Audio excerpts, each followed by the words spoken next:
هنبدأ حل أسئلة هامة جدا وردت في امتحانات سابقة لدورة التحول الرقمي. أول سؤال عنده بيقول الجداول المحورية في جداول أيضا تحتوي على أعمدة وصفوف لكنها توفر خاصية التلاعب بالبيانات وترتيبها بعدة طرق بسرعة وسهولة.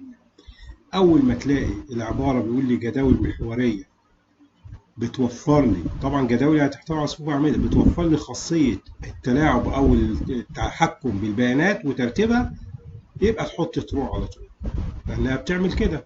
دي من أهداف الجداول عموما. طيب تاني سؤال بيقول لي أنا هنا الإجابة محلولة لكن لو في خطأ حصل لها.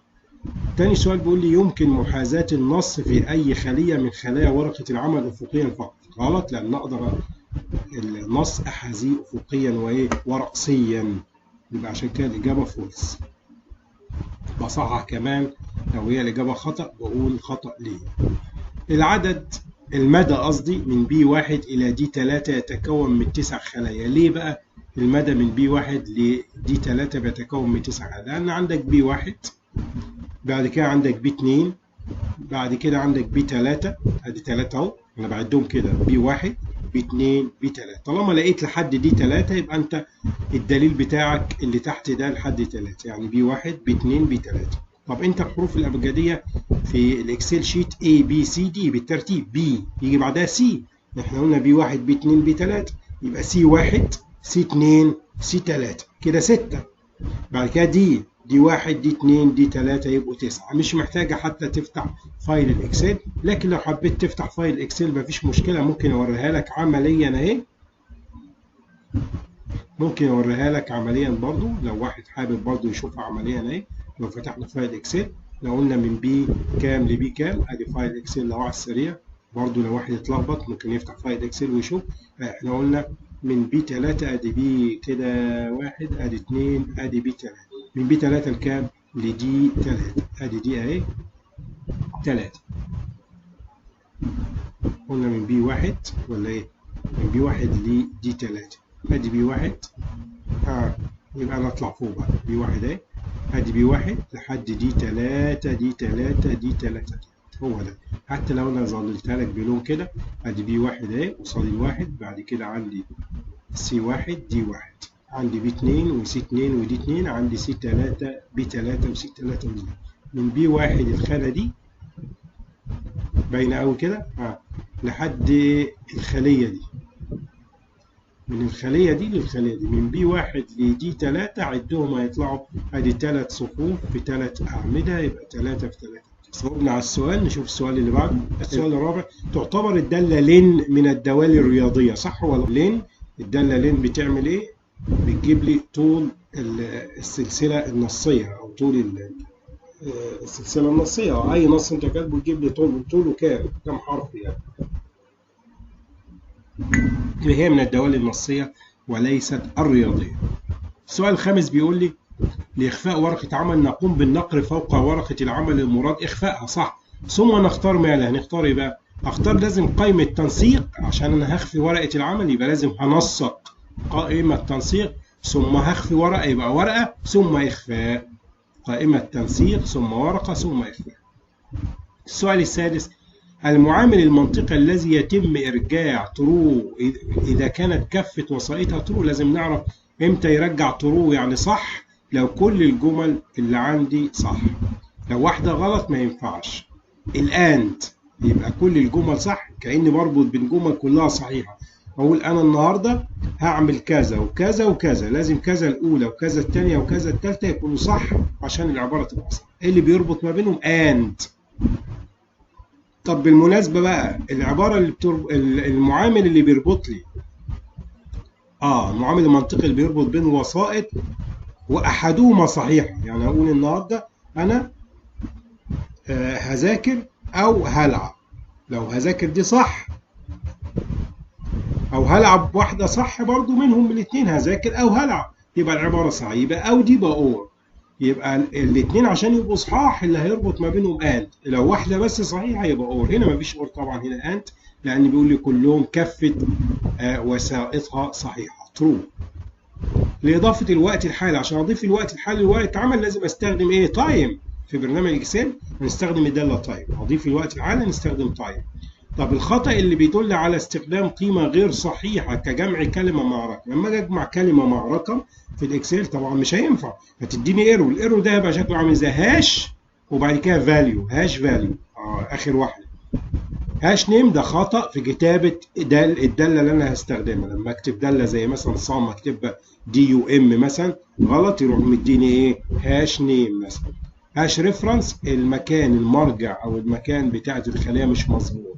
هاش ان على ايه؟ يعني مديني عملية حسابية طلعت ايه؟ مش عارف يجريها، يعني البرنامج لا يستطيع ان يجريها نتيجة الخطأ في كتابة المعادلة ولا حاجة. طيب السؤال التاسع بيقول الصيغة المكافئة للمعادلة افريج يعني متوسط، افريج يعني ايه متوسط؟ من E4 ل C4، اتفقنا E4 دي أعمدة، E4 ل C4 يبقى العكس، ببدأ باليمين من C4 ل E4 A B C بعد كده D E يبقى C D E، من C4 يبقى فاضل لي D4 بعد كده E4 يبقى C4 D4 E4. عايز الافريج المتوسط، متوسط أي مجموعة من الأعداد يساوي مجموع الأعداد جمعهم على عددهم. طب أنا عندي من C4 ل E4 يبقى C4 D4 E4 3 نجمعهم ونقسم على كام؟ عشان هما 3 أعداد نقسم على 3 أو 3 خلايا نقسم على 3 يبقى آخر واحدة C4 زائد D4 أهي زائد E4 على كام؟ على 3 تمام صح. يبقى دي معناها اسمها متوسط، ما ننساش متوسط الافريج مجموع القيم على ايه؟ على عددهم. تمام. شوف السؤال اللي بعده. السؤال العاشر بيقول لي تعتبر دالة ابس من الدوال الرياضية صح، ابسوليوت يعني قيمة مطلقة. الدالة ابس بتعمل ايه؟ الدالة ابس دي بتشيل اي قيمة موجبة بتحولها الى اي قيمة سالبة، بتشيل السالب دائما، بتحول القيمة اللي عندي أو العدد إلى قيمة موجبة، يعني بتحول السالب إلى موجب، دالة رياضية. الخلية FA17 هي تقاطع عمود، الأولاني بيبقى خلي بالك الحرف هو رقم، هو عنوان العمود، يعني FA ده العمود، يعني هي بتبقى كده ورقة الإكسل كده أهو الناس اللي برضو معانا هنا مثلا A هنا مثلا B هنا مثلا C هنا D، يبقى الأعمدة لها إيه؟ حروف كابيتال، الصفوف لها أرقام رقم 1 2 3 وهكذا. دي ورقة أو نموذج مصغر لورقة إكسل. طب FA يبقى العمود FA والصف 17 يبقى الصف 17، يبقى هي تقاطع عمود FA مع صف 17 إجابة صحيحة. شوف اللي بعده. السؤال 12 بيقول لي إضافة الوقت الحالي فقط لورقة العمل في برنامج إكسل نستخدم الدالة. يعني لسه قايل لنا تايم ما فيهاش مشكلة يعني. هو ممكن سؤال يجي مكرر مرتين، الحقيقة في ناس وهي بتمتحن جالها سؤال مكرر مرتين بس ممكن يبقى بصيغة مختلفة شوية يعني. ممكن مرة ترو مرة فولس ونفس السؤال. ممكن الخطأ الذي يدل على استخدام قيمة غير صحيحة كجمع كلمة مع رقم. الخطأ اللي بيدل على استخدام قيمة غير صحيحة إن أنا أجمع كلمة مع رقم هو الهاش فاليو. أصل أنت الامتحان بيبقى راندم عشوائي، بمعنى إن كل واحد حسب الأكونت بتاعه بيجي له الامتحان بس بإيه؟ بأسئلة ترتيبها مختلف يعني. الصيغة المكافئة للمعادلة average E4 ل C4 أو من C4 ل لكام؟ ل E4 لسه قايلينها 15. بيقول لي تعتبر الدالة أبس من الدوال الرياضية صح ترو 16. نرجع ل 16. الخلية دي قلناها برضه 17. الخطأ الذي يدل على كتابة اسم الدالة خطأ هو ديف على O. الخطأ اللي بيدل على كتابة اسم الدالة دي خطأ هو ديف على خطأ، طبعا دي غلط، لأن هو الخطأ اللي بيدل على كتابة اسم الدالة هو الهاش نيم. ديف على O على 0 دي لما أقسم على 0 أو قيمة تبقى غير معينة، قسم على 0 يديني خطأ ديف على 0. يختار مقايمة ما يتناسب مع الجملة. بيقول لي اللور دي لجعل كل أحرف في السلسلة النصية صغيرة، لور عشان يخلي لي كل أحرف في السلسلة النصية صغيرة، خليها لي سمول، يعني عندك اس كابيتال اي كابيتال بي كابيتال مثلا، لما استخدم الدالة لور تبقى اس سمول اي سمول بي سمول مثلا. التايم عشان يكتب الوقت الحالي فقط، الوقت الحالي فقط. الكاونت عشان يعد قيم داخل نطاق الخلايا. اللين عشان يحسب لي طول السلسلة النصية كم حرف. لاحظ ان ابر اللور عشان تحول الحروف النصية صغيرة، يجعل الحروف الكبيرة صغيرة. الابر العكس، لو عندي حروف زي A B C هتحولها لي، لو انا استخدمت الابر اهي، ابر يعني فوق، يعني تحولها لي A كابيتال B كابيتال C كابيتال. تمام. سؤال 19، نتيجة تنفيذ المعادلة التالية صم كذا إذا كانت. والله صم يعني مجموع من A1 ل B2. أدي A1، أدي عندي A2، خلاص كده ماشي. أدي عندي B1، أدي عندي B2 أهو. A1 A2 B1 B2. أنا دلوقتي حضرتك عايز أجمع صم دول، يعني مجموعهم دول. طيب A1 بكام؟ A1 ب4 يبقى 4 زائد A2 بكام حضرتك؟ ب3 زائد 3 زائد B1 بكام حضرتك؟ B1 ب7. طب B2 حضرتك ب9. طب C1 و C2 ماليش دعوه بيهم، ما دخلوش في الحسابات. اجمع لي دول كده، شوف النتيجه بتساوي كام. هتطلع لك النتيجه هي 23. صح. تمام. السؤال 20، افترض ان الخليه A1 قيمتها تساوي 20. تمام. الخليه A5 تساوي 10، والخليه C1 تساوي 15، والخليه B1 تساوي 10. احسب المعادله. نفس الكلام، صم من A1 ل C1 هقدر احسبها برضه، تطلع 45. A1 زائد، انا عندي ال C1 يبقى مفيش غير B1، يبقى مفيش غير C1. يقول لي انا عايز اشوف الكلام ده ازاي. انت ممكن حضرتك تشوفه كده، ممكن نستعمل اكسل اهو.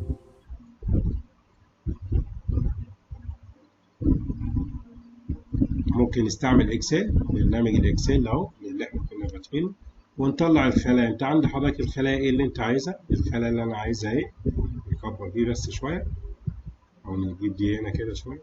الخلايا اللي انا عايزها اهي حضرتك، عايز خلايا كام؟ عايز خلايا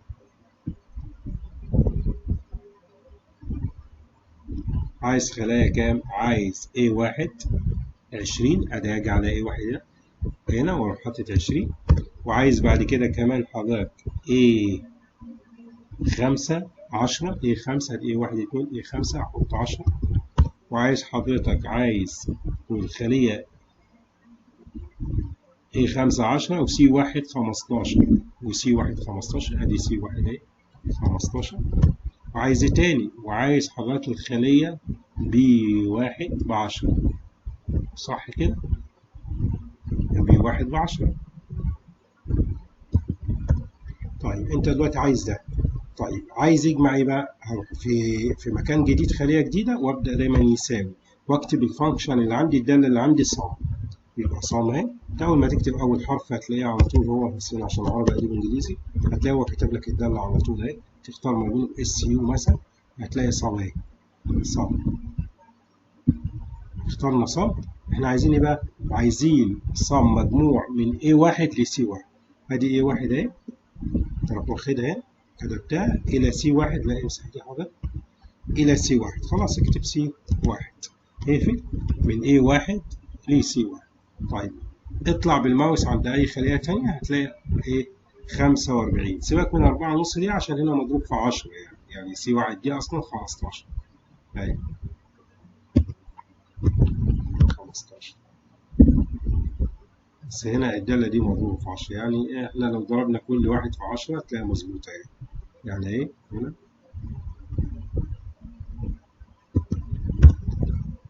عشان اظبطها بس.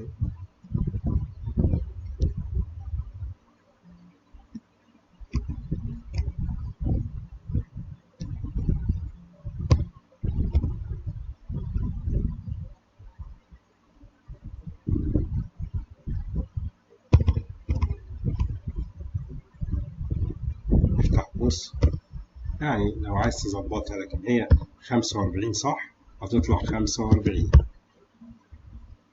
بس بجرب حاجة معاك وتمام. 45 ده اللي هتطلع لي مظبوطة، ما فيهاش مشكلة. شفناها عملي برضو، لو انت برضو وقفت في سؤال ممكن عملي لو انت غاوي تعمل عملي. هي هتطلع 45 أول إجابة. طب بعد كده عندي حضرتك برضو السؤال اللي بعد كده بيقول لي ايه؟ السؤال اللي بعد كده بيقول لي لو انت سؤال 21 بيقول لي افترض ان خلية A تساوي، عايز بقى مجموع C1 مجموع A1. واحد يقول لي طب ما انا حضرتك C1 بكام؟ سهله ايه 15 لسه حلينها. و1 بكام؟ و1 ب A1 ب 20 يبقى 15 زائد 20. الواحد هيقول لي كده اقول له خليني معاك. و5 بكام؟ نشوف صح ولا غلط. ب 10 كمان كده تمام. يبقى 20 30 40 45. يقول لي الإجابة 45 صح. أقول له الإجابة غلط. هيقول لي ليه؟ أقول له حضرتك لاحظ خطأ ليه؟ لكتابة الفاصلة المنقوطة في أوفيس 2016 ما بيشتغلش على الفاصلة المنقوطة. ممكن أوفيس آخر يشتغل على الفاصلة المنقوطة، عشان كده يبقى لا شيء من مصر. الفاصلة المنقوطة اللي هي نقطة كده وكده دي ما بيشتغلش عليها أوفيس 2016، عشان كده غلط. الدالة بروبر بتعمل ايه؟ بتحول اول حرف بس من الجملة او الكلمة لكابيتال. يعني مثلا عندي ASBL، بروبر هتروح داخلة عليها تخليها لي A وS زي ما هي، B زي ما هي، خليتك اول حرف اسمه الكابيتال. دي بروبر. تمام. لإعطاء عدد الخلايا لا تتوافق مع الشرط المعطى نستخدم الدالة. طالما عدد خلايا يبقى كاونت. طب لكن طالما في شرط يبقى اف، يبقى كاونت اف. لو قال لك عدد خلايا بس يبقى كنت تستعمل كاونت بس، ودي دالة عامة. لكن كاونت اف اي حاجة فيها اف، عائلة اف كلها دوال رياضية. لكن كاونت لوحدها بتجيلك كتير، دالة عامة. يبقى كاونت اف. سؤال 24 بيقول لي فرز البيانات هو ترتيب البيانات في نطاق من الخلايا في جدول حسب معيار معين. طبعا طالما هرتب البيانات في جدول حسب معيار معين يبقى ده اسمه فرز البيانات. صح. سؤال 25 بيقول لي فرز البيانات خلاص سؤال 25. 26 تعتبر من الدوال العامة. كاونت لسه قدامي. سؤال 27 بيقول لي يظهر بكل ورقة عمل صفوف عناوينها حروف أبجدية. لكل ورقة عمل صفوف. تاني كده حضرتك صفوف عناوينها، العناوين حروف أبجدية. يعني صفوف كده، ادي صفوف اهي، دي صفوف عناوينها حروف أبجدية. يعني ايه؟ يعني الصف الأول عنوانه ده بيبقى 1، ده بيبقى 2، ده بيبقى 3، ده 4. ده حضرتك هنا صفوف كده. الأعمدة هي اللي حروف أبجدية. العمود هتلاقي العمود A مثلا، العمود B، العمود C، العمود D وهكذا. المفروض ورقة العمل كده اهي. الصفوف واخدة ترقيمات 1 2 3 4، الأعمدة واخدة حروف كابيتال. يبقى الإجابة دي هتبقى يظهر بكل ورقة عمل صفوف عناوين الصفوف. عنوان الصف ده، عنوان الصف ده، عنوان الصف ده حروف. غلط، دي أرقام. أو لو قال لي يظهر بكل ورقة عمل أعمدة عناوينها حروف أبجدية، ماشي. يبقى أعمدة يبقى حروف، صفوف تبقى أرقام. يبقى الإجابة دي المفروض غلط. فولس. 28 يستخدم برنامج اكسل لانشاء جداول يتكون من خلايا بها بيانات يمكن معالجتها. طبعا الهدف من برنامج اكسل. 29 بيقول لي اهو، بيقول لي التعبئه التلقائيه هي قراءه احد الخلايا ثم تطبيق التنسيق او تكرار محتواتها او انشاء سلسله ارقام او تواريخ تفصيلها خطوه معينه على عدد من الخلايا على ورقه العمل. صح؟ لان التعبئه التلقائيه هو في الاصل قراءه احد الخلايا ثم اطبق التنسيق واكرره. انا باجي على الخليه كده ويظهر لي سهم هنا صغير، اسحبه كده على بقيه الخلايا، تبص تلاقي الخلايا كلها سواء بالطول يبقى عن طريق العمود او بالعرض كده تلاقي الخلايا ظهر نفس التنسيق. يبقى دي اسمها تعبئه تلقائيه. صح. السؤال 30 بيقول لي التعبئه التلقائيه تاني هي ماشي منها صح. 31 يمكن محاذاة النص في أي خلية من خلايا ورقة العمل أفقيا فقط. غلط، المفروض أفقيا ورأسيا. سؤال 32 إذا كانت الخلية كذا خلايا كذا على التوالي فإن الناتج المعادلة افريج يعني متوسط من A1 ل C1. يعني عايز A1 زائد B1 زائد C1. دول 3 يبقى أقسم على 3. يبقى 1 زائد 2 زائد 3 على 3. 1 2 3 و3 6 على 3 فيها الاثنين. يبقى الإجابة فولس مظبوط.